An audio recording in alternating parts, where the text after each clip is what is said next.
All right, I want to welcome on my next guest. We've got NFL Network host and host of RedZone on DirecTV, Andrew Siciliano. Andrew, how's everything going? Season's Hey starting Zach, up. It's how starting are up you? soon. I'm doing Yeah, well. it's here. Hard to believe it's Yeah, here. I yeah. mean, kind of wandering through the desert for 5 months, figuratively speaking. But it's been hard for a lot of people. Obviously, where football is just football, but it's good to have it back. And it's yeah. I never thought I don't know if a couple of months ago I thought we were going to get here, but fingers crossed we're almost there. Can you believe it's been 4 months since the draft? I can actually, yeah. I think the more difficult one to accept is, it's been 6 months since the combine. I mean, the combine feels like 100 years ago because the combine was really the last event on our NFL calendar before the world kind of went down the drain. I guess you could say free agency, but free agency, which opened on Wednesday the 18th, and then if you go back to Sunday the 15th when the tampering or whatever people want to call it window opened, that was right when I think we knew that things were drastically changing and the world was going to be a different place. We got through free agency, and then that's really when the doors shut. At least in my world, our NFL Network building shut down on the 20th, on that Friday the 20th, and we only got back in it like 2-3 weeks ago. How was it? Was it kind of like a difficult adjustment for you to kind of adjust to working from home, or how long did that take until it felt normal? You know, it's a great question. I would say, and I'm going to say all the right things here because I mean them. Our crew, from top to bottom at the network, worked their tails off to get us on the air and to pull off 5 months of programming, and that goes not only for the draft, which is the event that everyone obviously saw, and that's what they go, oh yeah, the draft happened, right? But just on a daily basis, starting really on Monday the 23rd of March, just getting us on the air in any capacity when nobody was in the building, zero people were in the building. So I was very fortunate. I had a camera at my house, and Colleen Wolfe and Rhett Lewis and some others did. And we worked from home. And, it's one thing for me to throw on gym shorts and a sport coat and sit in an extra bedroom here and stare into a camera. That's easy. But it's everyone producing at home, sitting in their kitchens with their kids trying to go to school and trying to buy groceries online and sitting there on their laptop trying to produce live television. And the amount of people that just went above and beyond the call of duty, day in, day out, not just Monday through Friday, but 7 days a week, for some people 15, 18 hours a day to keep us on the air is mind-boggling. And it's a testament to everyone's professionalism, and I don't know how we did it. What was your interpretation? How do you think the draft went? Do you think it went Draft much was better than expected, or? Draft was phenomenal Yeah. for not only NFL Network but for ESPN as well. They did so much of the heavy lifting because we still were not allowed back in our building. It went great, and I think there was a level of intimacy to it that really trickled down and from each building, and I think the fans loved it. I think the players loved it. It made them not only quote unquote feel at home because they were at home, but I think we were still very much in a we're all in this together kind of collective state as a world, and I think that really came across in the broadcast. And I think it also changed a lot of things in NFL buildings where you heard from John Lynch, from Bob Quinn, from coaches as well after the draft. Hey, you know what? Maybe we don't have to sleep on our couches for 3 straight months from the end of the Super Bowl to the draft. Maybe we should allow people to work from home and see their families, and there's a lot more to life than work. And I think that's going to trickle to, I mean, who knows a year from now whether or not they're still going to have that perspective. But I certainly think that you're going to see more and more players participate from home with their families, because those moments were great. Absolutely. Which player that you've interviewed has had the best Zoom setup? Oh, wow. Aaron Donald, hands down, Really? because because he has his Zoom background is a picture of him shirtless flexing. You've seen that on Instagram, I'm sure, or on Twitter. I mean, Aaron is a force of nature, and he likes to flex all the time, and his whole Instagram, the background is just him flexing. And then speaking of Aaron Donald, I saw you were at SoFi the other day. What was that like? Yeah, it's unbelievable. I can't wait for the rest of the world to actually experience the building. They didn't spend $5 billion for nothing. They plan to make it the best facility in the NFL, if not the best facility in North America for sports, period. I would say they did that. It's a shame you can't have fans in it for now, hopefully later in the season. But when the world sees it on Sunday night for the Cowboys game week 1, their jaw is going to drop. It is that cool. Has it hit you yet that the NFL we're recording this on Monday? What are we, 12, 13 days away from football? 13 days away. 10 days away from the opener. Has it hit you yet? Or when do you think it's going to hit you like we've got football? It's coming soon. I was just out in the driveway talking to some neighbors, and we're just having this conversation. Call me when there's kickoff on Thursday, and that, by the way, this isn't skepticism. It's just, I think, Zach, all of us, and I'm not trying to be Debbie Downer here, I think we've all realized the last 5 months that whatever we know today is going to change tomorrow, in everything, in every aspect of life. So let's get to Thursday, and then let's get to the 13th and our first Sunday, and then let's start stacking weeks. I think, even J.C. Treader, the head of the union today, when he sent out a tweet basically saying, hey, let's stay vigilant. And Kyle Shanahan said it today as well, because Fred Warner, the linebacker, went on the COVID list, and he said, friendly reminder, we need to stay vigilant here. This is not over. J.C. Treader admitted he didn't think at one point a couple of months ago that we would have a season. Well, here we are, but let's stop patting ourselves on the back. Let's get through week 1, and then stay safe, stay smart, and then keep going. And then, in my opinion, I think the biggest storyline heading into week 1 is, I don't know if you heard this, I don't know why I saw it, but Dwayne Haskins went 8 of 14 in non-contact drills the other day in practice. How terrified is the rest of the NFC? I like Dwayne a lot. You're there, you see it firsthand. He's lost weight.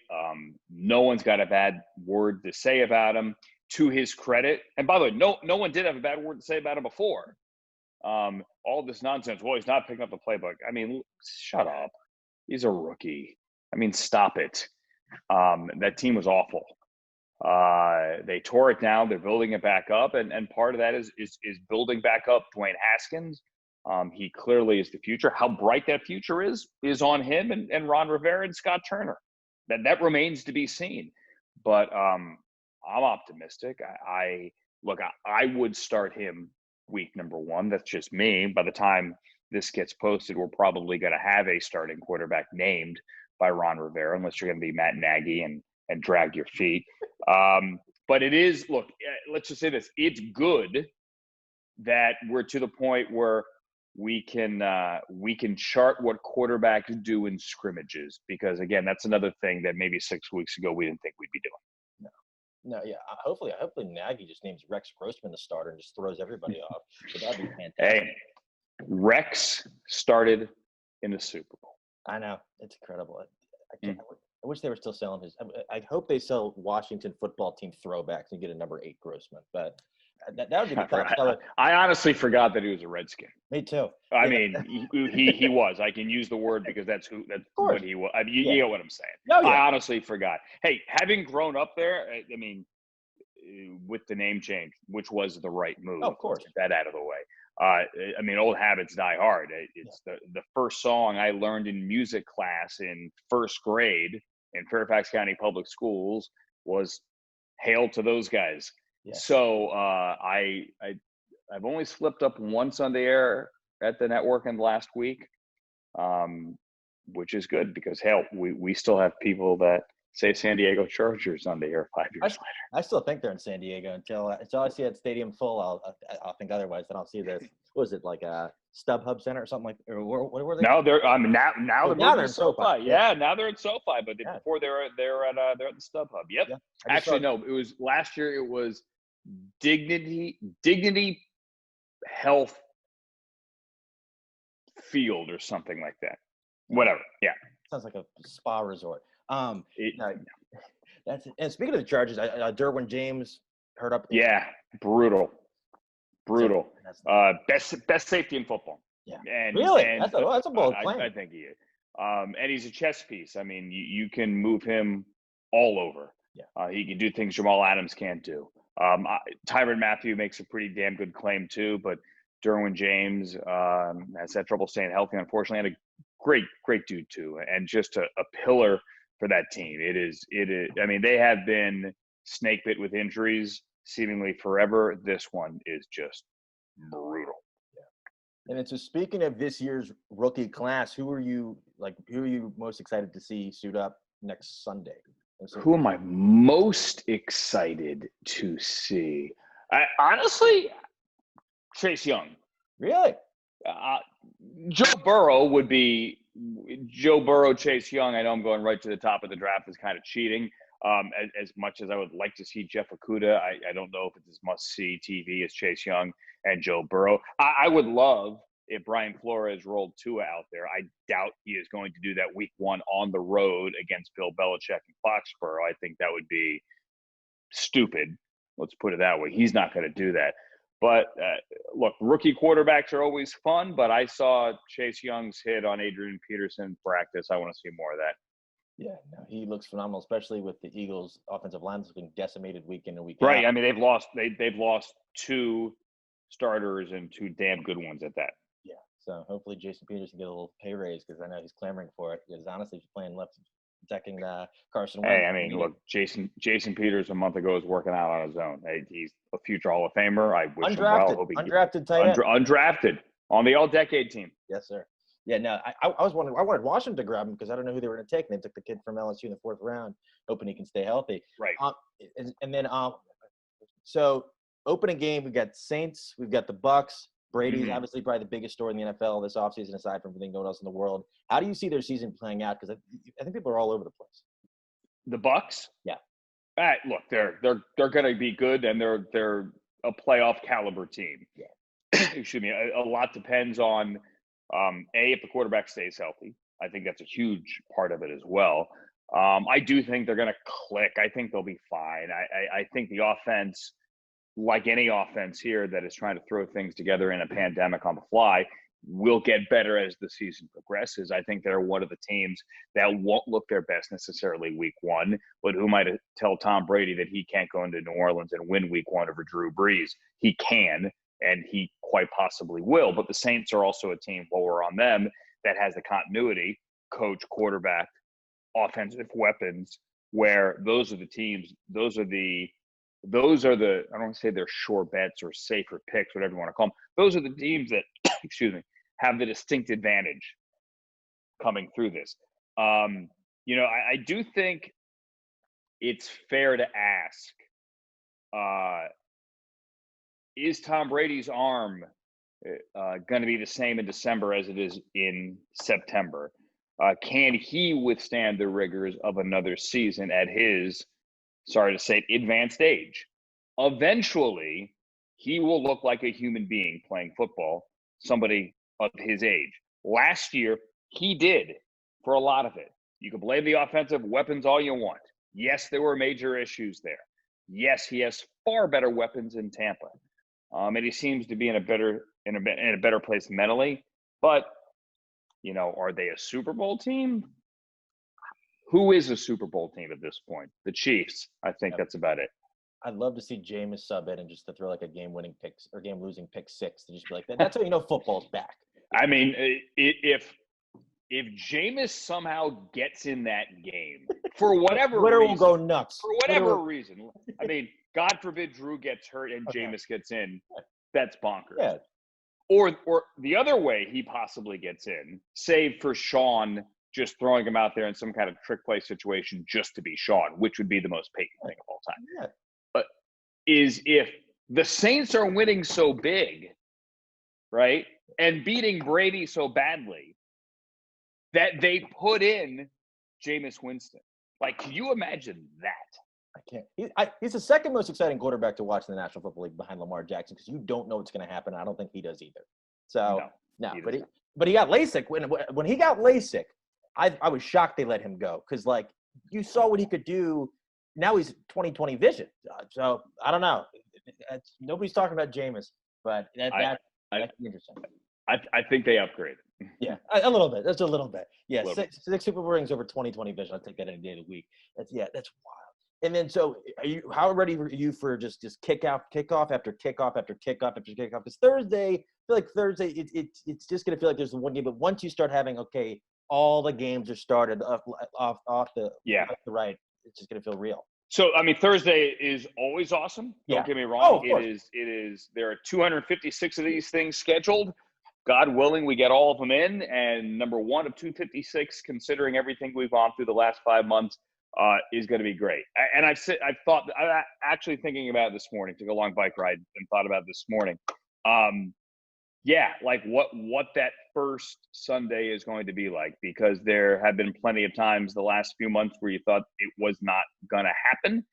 But at the same time, just from a broadcasting, a broadcaster perspective, and the same thing goes for Al and Chris on Thursday. And I saw Al a couple of days ago, and we're kind of having this well, maybe not this conversation, but 180,000 people have died. I'm not trying to be Debbie Downer here. It's a fact. You can't. It's a fact. We're back with football, which we're all thrilled about. Football is a major mover in the economy as well. Now, there are no fans in the stands, and obviously that's a big chunk of that economic impact that's not going to happen. You need to strike the right tone. You need to strike the right tone as well with everything, that the players have been fighting for when it comes to social justice initiatives as well. You need to consider the tone of the country, and at the same time understand that yes, football is awesome. We're happy to be back. It's going to be different. I don't know what I'm going to say yet, but you want to make sure you get the tone right. Well, the capacity at FedEx Field is going to be the same as last year. There's going to be just less vendors. So hey now. I mean, yeah, no, it was wild. I went there last year. I was the only person wearing burgundy and gold in my whole section. It was really interesting. No, but that's interesting. It's just so, because I know a lot of people were clamoring, especially during the draft. They were saying, hey, like, we got more important things. Like, I think the draft was so great, just kind of getting people's mind off of it. Except it was 4.5 months ago. Yeah. Well, 4 months ago from right now, basically. Yeah. Yeah. So, look, I mean, like I said, it changes every day. I mean, we go from, let's take the NBA, for example. All right. We're going to go in a bubble. Okay. We're going to go in Florida. Yeah. Okay, great. Well, then a couple of weeks later, wait a minute, Florida's a disaster when it comes to COVID.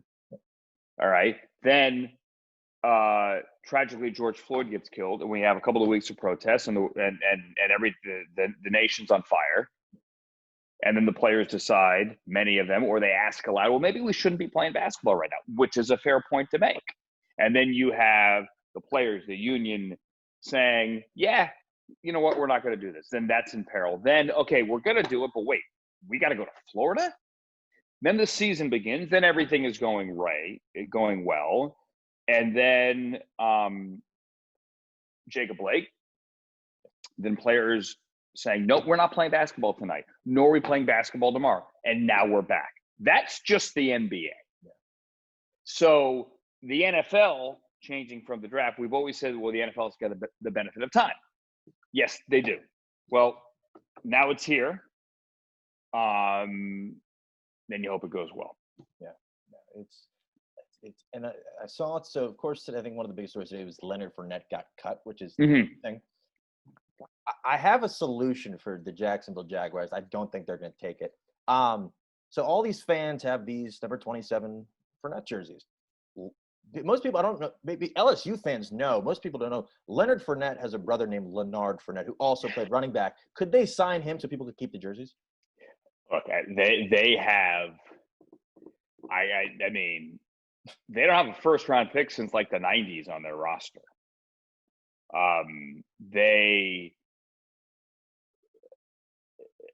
It's if you look back at the AFC Championship game in which they came one Stephon Gilmore fingertip and PBU in the fourth quarter away from winning in Foxborough. They're up 10 in the fourth quarter, obviously, and then they blew the lead.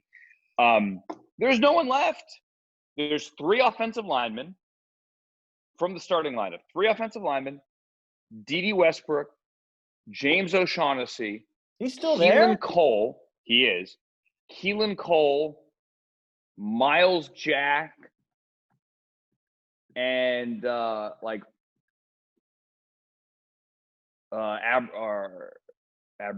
one D lineman. That's it. That's it from the starting lineup that day. And Josh Lambo, my fault. All right. Yeah, I don't know how they do it. Even though he's not in the Jags anymore, every week when I see Mercedes Lewis play, I'm like, holy crap, Mercedes Lewis is playing. And it happens every week. It's funny you say that because I said that on the air a couple of days ago. And this is the one thing that I have not been able to do because we're not traveling for training camp, trying to stay safe. Most of the shows are from home. We have or from LA. We have reporters where we can have them. But doing a training camp tour every year, I probably get to 12 or 15 teams. And every team you roll into, every town you roll into, you get the roster, you stay onto the field for the first time. And there's inevitably in every town one of these, oh, wow, he's here? And Mercedes Lewis, to his credit, is the guy that for the last 5 years, you go, wow, still going. Good for him. The other guy, who's now like 53 years old, is Matt Schaub. Where is he? He's still in Atlanta, and he's been backing up Matt Ryan for 4 years. Wow. Matt Schaub is still the number 1 backup for Matt Ryan. The average football fan has zero clue that Matt Schaub still gets an NFL paycheck. It's incredible. No, those are the best when you're like, I can't. And it happens like 3 times a Sunday. You're like, wait, he's here? What? Yeah. When? Why? Definitely. And I guarantee you, if Matt Schaub is forced into a game, people and bless him for being able to play this long. He still does not. I mean, he very much. He does not have the football bod. Let's put it that way. I'd be a backup if he's not interested in being the backup quarterback to the Atlanta Falcons. Sign me up. I'm good. I just hope. Well, I mean, look, they tried to go out there. They drafted from UVA Kurt Benkert a couple of years ago, and then he was looking great in the preseason. He gets hurt, and then bam, Matt Schaub's still there. Well, they could have kept Sanu and then just kept him as the backup. I mean, they got a 2. Yeah, they got a 2 for a guy who's pushing 30 and not that healthy. Yeah, so even if it's the 64th pick, good for them or whatever it turned out being. So I got one last question for you. What do you think is going to be the biggest storyline after week 1 that people are not talking about now, but we're not going to be able to stop talking about? That's a great question. Here's hoping it's not COVID. Yeah. Right? Yeah. But I do think like we are inevitably going to have a situation this year where a coach tests positive on a Saturday night. We already had 3 coaches test positive. All of them back at work and healthy, and that's great. A quarterback the night before the game. It's going to happen. It's not wishing ill on anyone. It's just going to happen. So I hope it isn't COVID.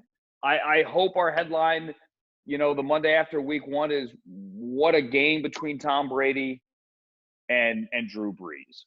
Or what a shootout between Dak Prescott and Jared Goff.